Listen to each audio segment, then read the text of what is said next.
thing. All right, so we are live, everyone. My name is Jesse, and I am with Exploring by the Seat of Your Pants. For those joining for the first time, we are all about bringing conservation, adventure, and science into classrooms around the world. And of course, there are no real classrooms right now. Everyone's out of school. And so thank you so much to all our viewers on YouTube of all ages for tuning in to learn a little bit about our really exciting topic today. This is our first session of 7 today. So if you're excited with this one and want to keep the learning going, keep tuning into our channel all day long, channel 1 or channel 2. We've got some great programs for you. But today we are going to learn about one of the most amazing places in the whole world. So people really associate this with Charles Darwin and his understanding of natural selection. But the Galapagos Islands are about 1,000 kilometers off the coast of Ecuador in the Pacific Ocean. And today we are going to learn about this evolutionary playground by Colette Moine. And she is a land and sea dive tour operator. She has explored more of the islands than almost anyone. She's shown people all around the world these amazing places. And so without further ado, thank you so much for joining us today, Colette, and take us away with the wonders of the Galapagos. Great. Thank you, Jesse. Thank you for having me here. I'm really happy to share with all of you today this little special place that I live on.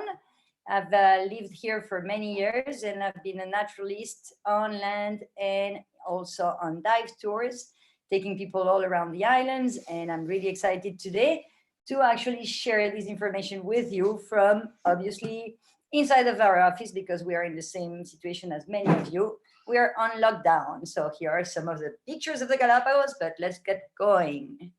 Should I start with the share screen? Let's do it. I'm excited. Perfect. Let's see if it works. Let me know if it's working. And then here, slideshow. Okay.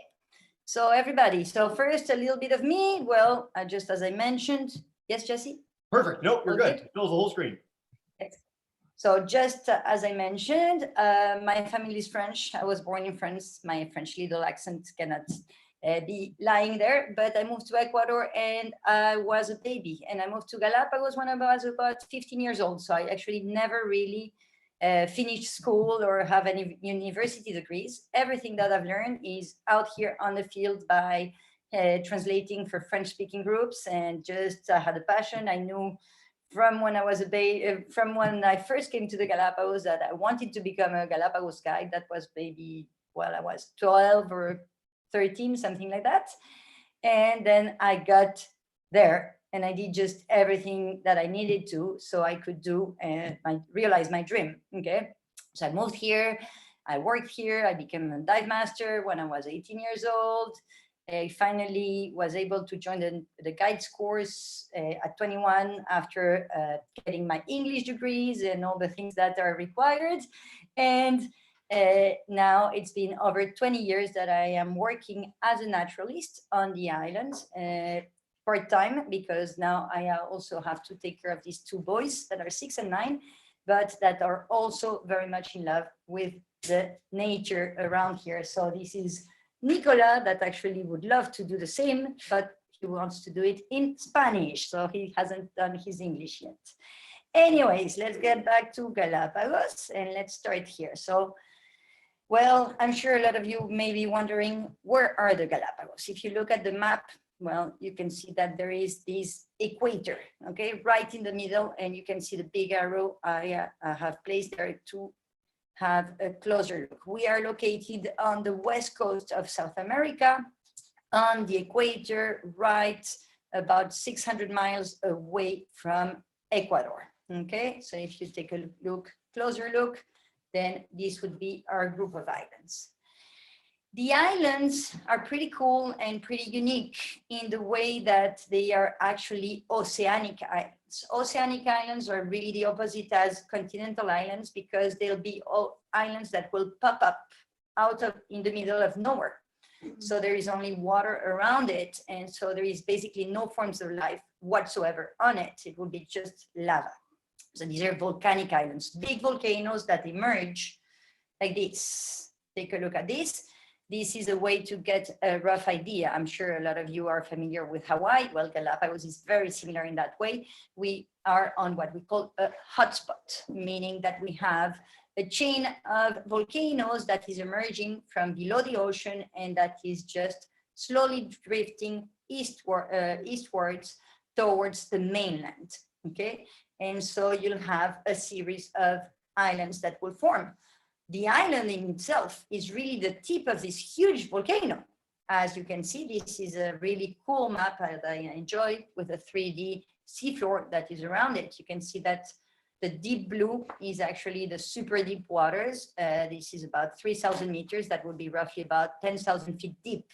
So this is how deep the ocean is around. And then you can see in red all the shallows that made it all the way to the top. So this is just the building up of this massive volcano, and the island would be just the tip of this huge volcano that is coming from at least from about 10,000 feet below.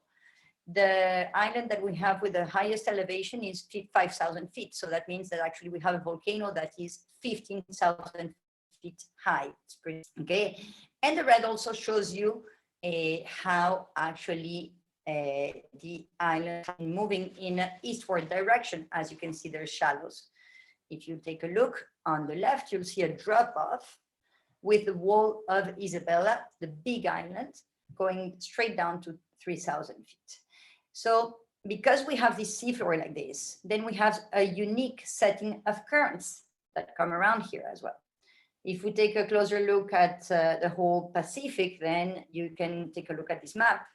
And right on the equator, well, what happens is really the Earth is spinning, and this is making quite a bit of a friction. And these air and wind and will travel together. These are the equatorial currents that are going along with the trade winds. This is bringing waters from different directions in the Galapagos. As you can see down below, we have the cool water, okay, that is coming from the south, going all along the coast of South America and bringing all the cold waters to the Galapagos. Did you know that we have penguins on the equator? It's pretty crazy, but that's exactly, this little map here is exactly explaining you how they arrived and how they could actually live here. And then the other main current that we have is coming from the south, and it's actually bringing all the, it's coming from the north, sorry. It's the warm currents. So warm currents from the north and cold currents from the south.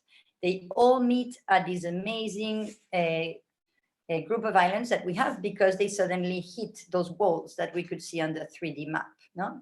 And so these are kind of the settings that are going to make the islands unique in the way that we have just a very animals that live here, but they're home, we are home to some kind of pretty weird animals.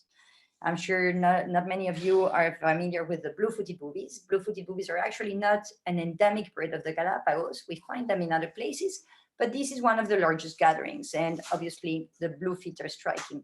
If you take a look on the image, you have a beautiful sea lion. That sea lion came from California back in the old days.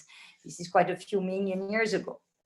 We estimate that the islands would be roughly about 5 million years old, and that's pretty much any form of life that you would have on it today would arrive from somewhere else. So in the case of seabirds like these ones, well, they're flying, they're great flyers, and they find a little rock in the middle of the ocean. So they will just sit there, and because of all these currents that mix, then the food chain is going to be super rich, lots of nutrients, lots of plankton, which in turn will use a lot of there will be a high production for the phytoplankton into the zooplankton that will then feed all the tiny little fish, and the tiny little fish will be eaten by these birds or by the sea lions. Now, if you look carefully also, there is a marine iguana there. Marine iguanas are very iconic and very unique of the Galapagos Islands in the way that this is the only seagoing lizard in the world. Let's take a look at that. Well, so yes, we have penguins on the equator, okay? How did they come here? Well, they come here with the currents. Penguins don't fly, but they're pretty good swimmers. They usually don't travel such large distances, but what we can guess is that for the few animals that we have in Galapagos, there is very little odds of winning the lottery, stranded really, and getting lost, and eventually arriving to these islands. The arrival is not enough because you can arrive on your own, if there's only one of you, then there is no point and there is no way of surviving. So at least in the case of animals, you would at least need 2 animals to arrive to the same place and to find each other, like each other, find a suitable habitat for them to be able to survive, the food, the shelter that they require, and then all the suitable areas for them to reproduce, for it to call it home one day. Okay, so in the case of these penguins, they came from Chile, from the coast, from the south, and then they established on the western coast of the island because of the cold water currents that we have. Okay, so that's pretty neat. That's one of the few. I have another pretty weird bird. Look at this one. This one is a flightless cormorant. Okay, so where on earth would you have this such a unique bird that has lost the capacity of flight? Why is that? Well, basically, it's a bird that must have arrived here flying, but it has kind of traded off its flying capacities for better diving skills.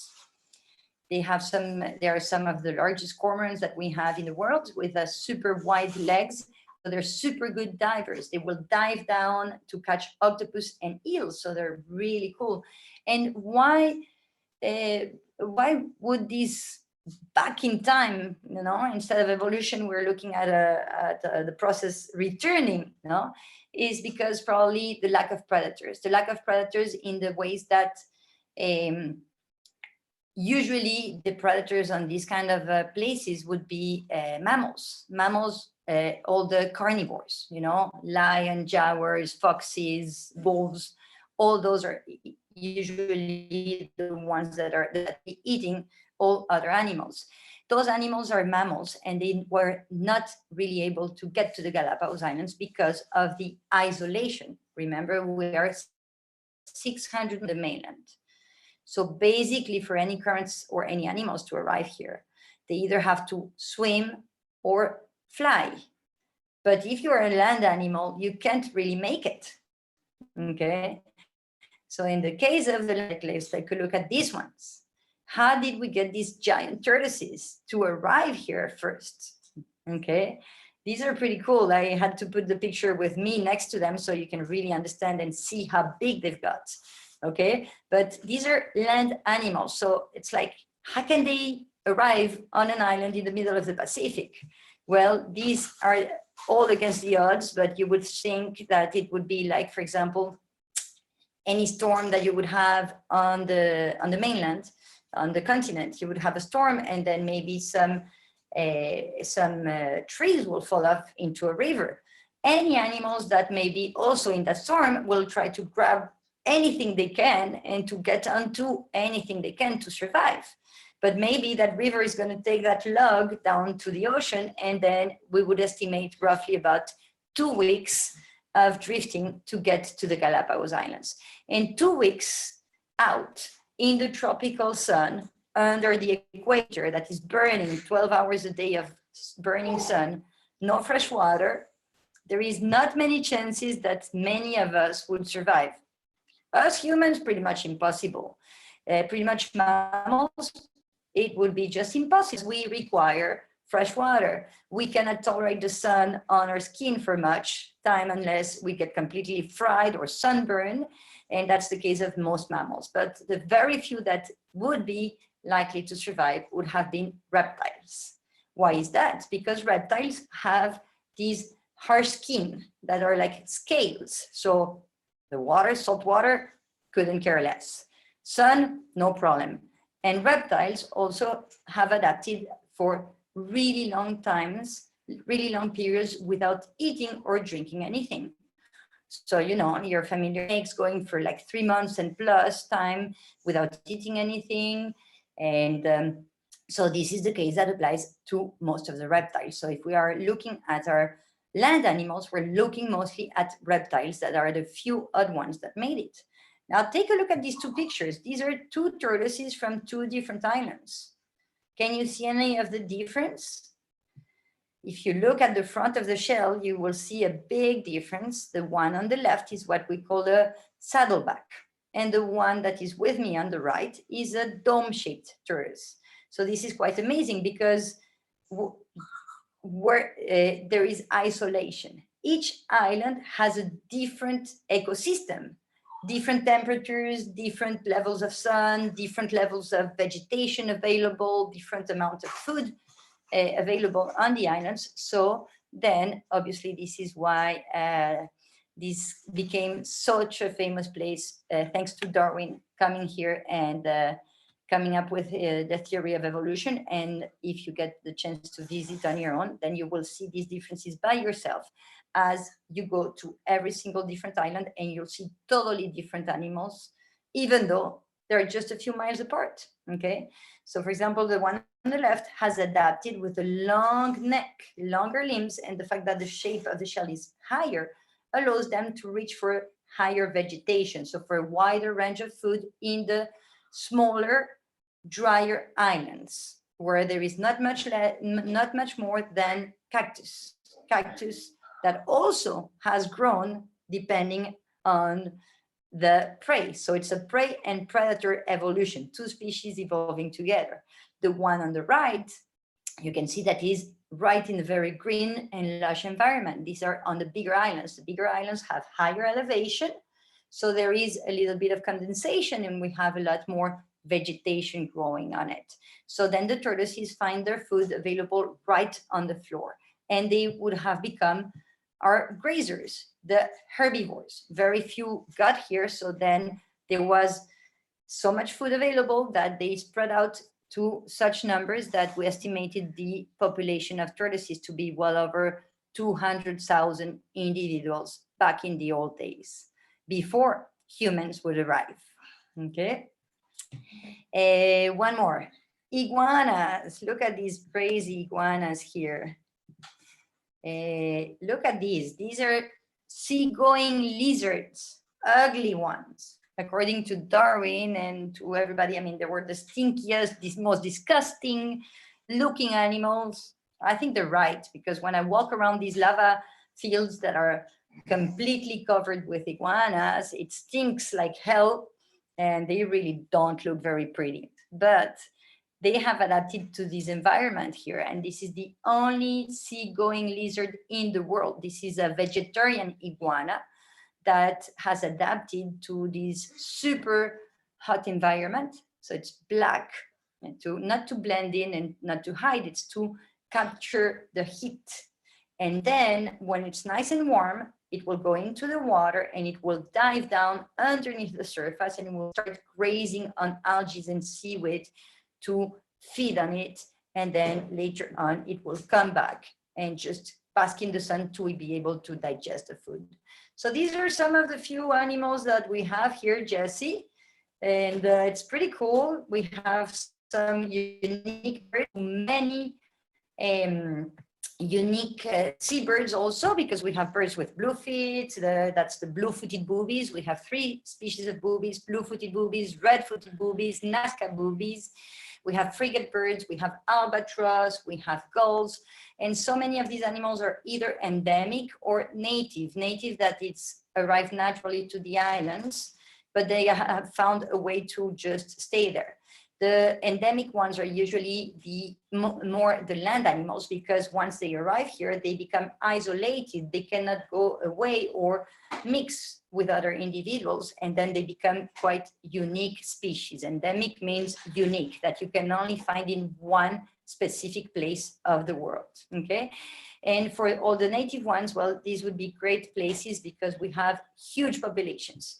Birds are nesting on the ground. There are no predators eating them. This is one of the very few places on Earth where you can still enjoy that because of the lack of predators. So that's some of the species. And yes, we don't have to worry so much because that's it. There are no introduced animals. There are no carnivores eating anyone. So why worry? So actually, even the sea lions have taken over the human areas. And as you can see, these are just hanging out on the bench and just taking over the whole place. So we have to always keep our distance and limits because it's actually the animals, it's their place. And that's the amazingness about Galapagos, is that we have been able to protect this place. This year we celebrated, last year, we celebrated the 60th anniversary of the national park. Okay, this was one of the very first UNESCO sites. This was also in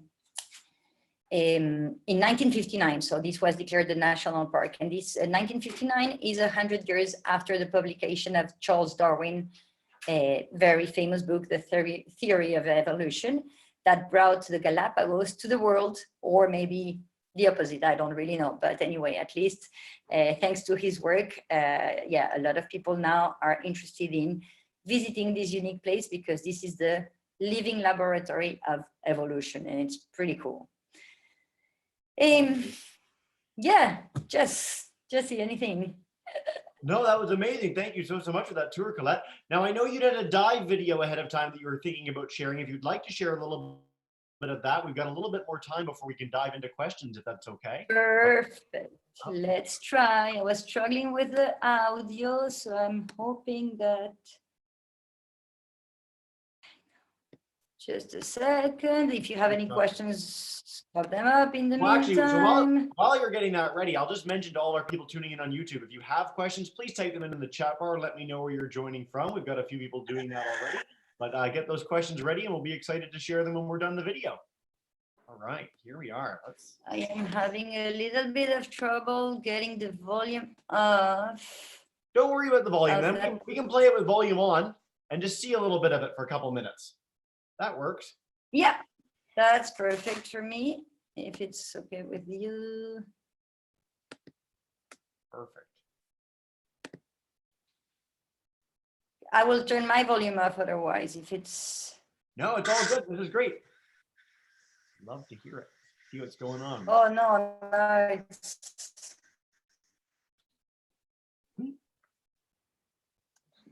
Un ratito. I had to turn my volume off, and I don't know even if you hear me, Jess. Don't worry, Colette, we hear you perfectly fine. Yes, and this is fantastic. It's neat seeing. Okay, so this is just a heads up. This is actually 1 week of me guiding and taking people around the Galapagos Islands. And this is an exclusive dive tour. Okay, we would go to these two very remote islands that are up north that are coral Darwin Wolf. You can see that there is coral. We have lots of tropical fishes. So we have lots of colorful fishes because we have this mix of warm waters. In this case, we're in the northern islands. So the northern islands have all this beautiful coral and all these. This is the butterfly fish and barber fish. We have some snappers, jacks. This is a little a guinea fowl puffer.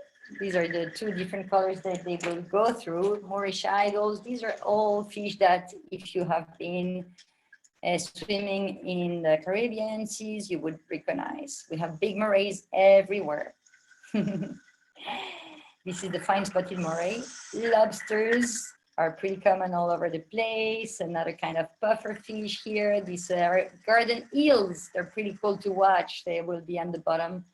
Take a look at these beautiful turtles. Sea turtles are very common around here. This is me diving, okay, and showing and hanging out with the turtles. So I'll let you enjoy a little bit of the views. And the sea lions are the most amazing and most playful little buddies that you could ever find. When you go snorkeling or scuba diving, they'll be playing around, being silly with you and just being playful. They'll catch up like puffer fish to play with them like a bowl. They're pretty amazing and pretty fun to watch. Look at that. He's just teasing us. Big snapper. The morays.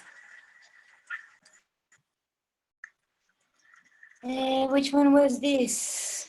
Okay, and yes, definitely Galapagos is a destination for sharks. Sharks are one of the biggest things that we would come to see. So Galapagos is a destination for divers, especially for the big animals. Big animals, meaning all these beautiful sharks. This is a Galapagos shark, okay, that you find in other places, but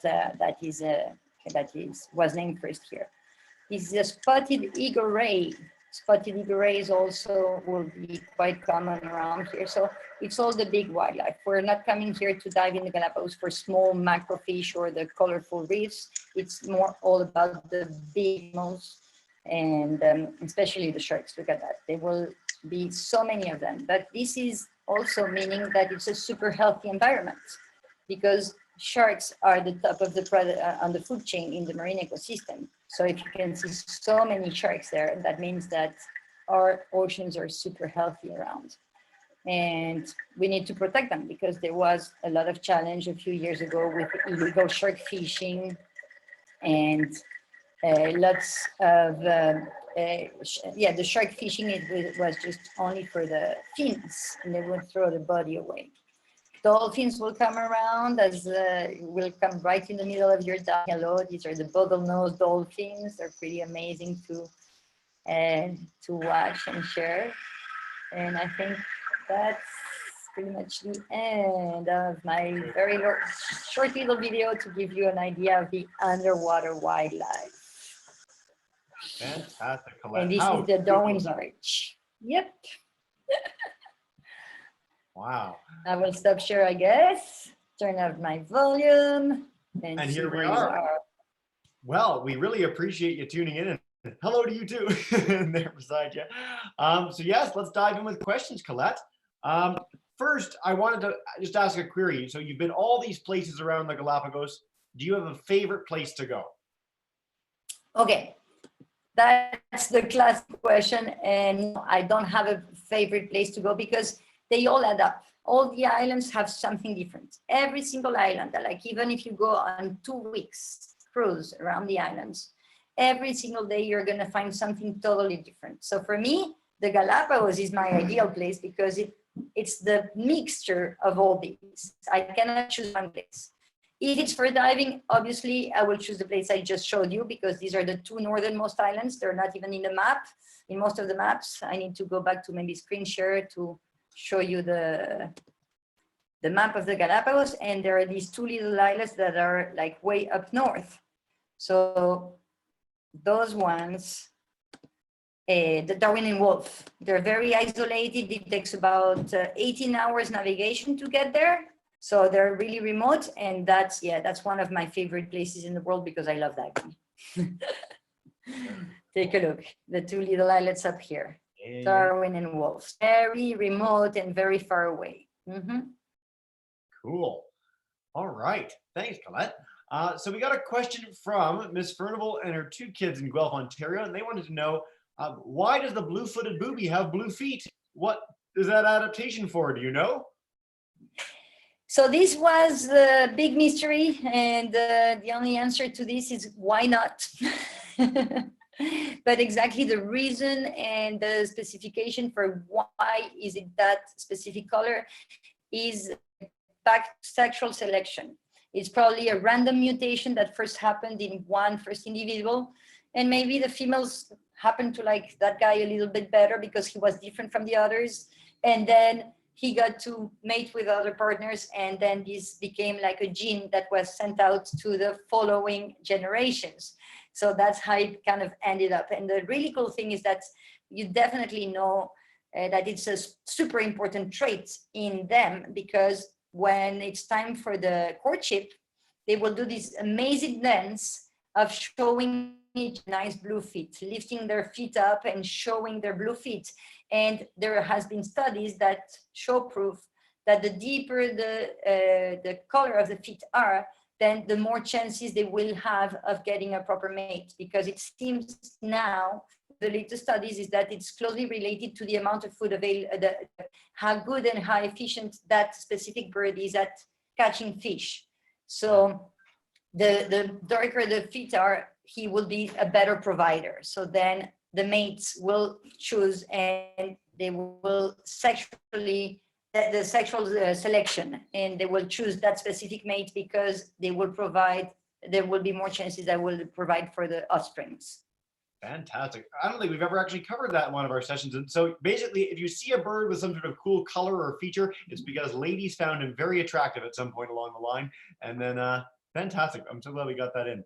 All right, let's take a question from Teresa. How fast can a sea lion go? You showed this video of them whipping around so quickly. Do you know how fast they can swim?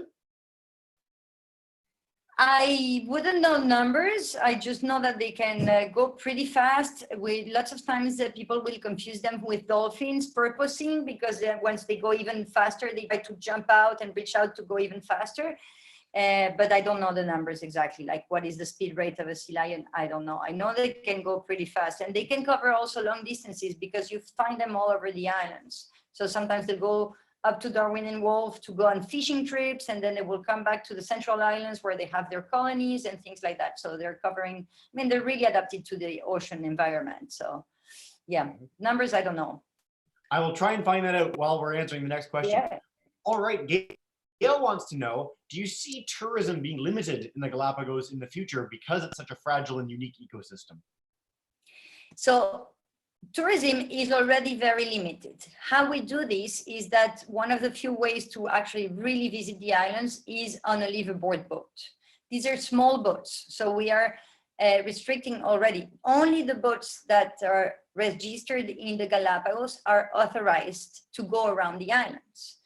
And this is for a limited number of beds. No? So there is a certain capacity, and we cannot go above that. So it's not like you're going to remove the small boat to put a new bigger one with more beds on it.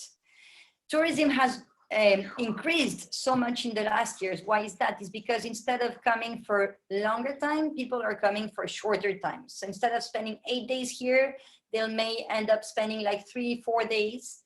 So over the same 8 days, instead of, like, most of the boats are for 16 passengers.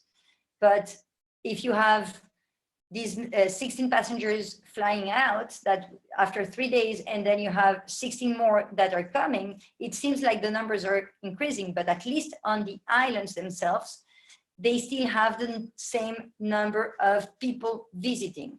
Okay, so every visiting site has a capacity, a load capacity, a workload capacity, or like a visiting capacity that is determined by the national park, depending on how much wildlife is there, how fragile the ecosystem is, and there will be only a maximum amount of about 100 persons permitted in any visiting site at any specific time. So the national park gives a very specific itinerary to each boat. It's not like, oh, I'm going to grab my boat and I'm going to drive and I'm going to take you all tourists here to this island. No, it's super restricted and super limited. One of the ways that the tourism has increased so much also in these last years is that we have 4 inhabited islands. Out of the 13 islands, we have about 4 that are inhabited and with people living on it. So we roughly have a population of about 30,000 people. And everybody has been building hotels or guest rooms or bedrooms, you know, the Airbnb and all these things. So local-based tourism has increased so much. And it's also a lot of Ecuadorians that are coming, but the islands themselves are really protected. You have to remember that 97% of the islands are national park. There's only 3% of the total surface of the islands that is open for humans, for human activity. Wow. Everything else, if you go, you must go in a authorized company with a qualified guide and within a very specific trail. So it's very limited. I mean, the amount that we see and that we are allowed to visit is not even 0.01% of the total surface of the islands. So we're keeping it to the minimum impact. Yes. Amazing. So for people watching at home too, Galapagos is sort of widely lauded as one of the most unbelievably managed tourism spots in the entire world. Costa Rica's up there too, Rwanda. So these are places where it's been managed really, really excellently by fantastic groups of people and organizations. So great question, guys. All right, a question from Lisa, and she wants to know, what has been your most surprising experience observing the behavior of some of these animals that you showed us today? Okay, surprising experiences after 20 years. It's like I've had quite a few, you know, swimming amongst a wall of hammerheads, or not being able to see the water surface because of such many hammerheads. That's one. seeing sea lions give birth to their pups right in front of my eyes, diving with an orca, and the sea lions coming right to your face or nibbling on your toes.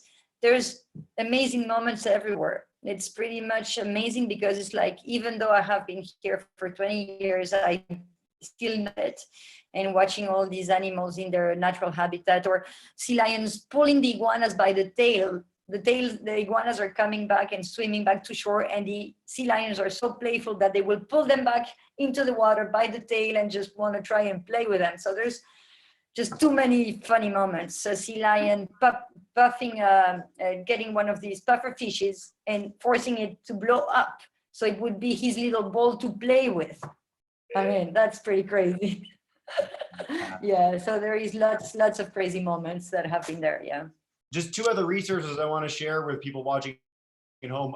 Blue Planet 2, so BBC's amazing series, has an incredible section on sea lions hunting tuna in a little part of the Galapagos, so I urge you to check that out. And a few weeks ago, we did a session with Alex Hearn, who's the head of the Galapagos Whale Shark Project, talking about some of the most amazing creatures in the world right off your coast. So I urge you guys to check that out as well. All right, we've had so many great questions. No one's asked this yet, Colette, but we always get this question: is how do people get your job? If people are keen to become a tour guide somewhere like that or share their wildlife, what would they go about to do to get your gig? Well, in the Galapagos, it's going to be pretty much impossible, because Galapagos has gone through very strict restrictions because we are mostly a protected national park area. So there has been a very special law that was created in 1998, that is the Galapagos special law. So even if we are part of Ecuador as a country, we have this special law that applies to the Galapagos, and the no residents will not be able. So I moved to Galapagos in 1993. So I became a permanent resident. So I was able to do that. I guess today the only real way would be to marry a local person here. Yeah, no, in the Galapagos, it's super complicated. And then any other place, I mean, I didn't follow university, I didn't follow anything. So it's just like, yeah, if you have a passion, you just have to make it happen.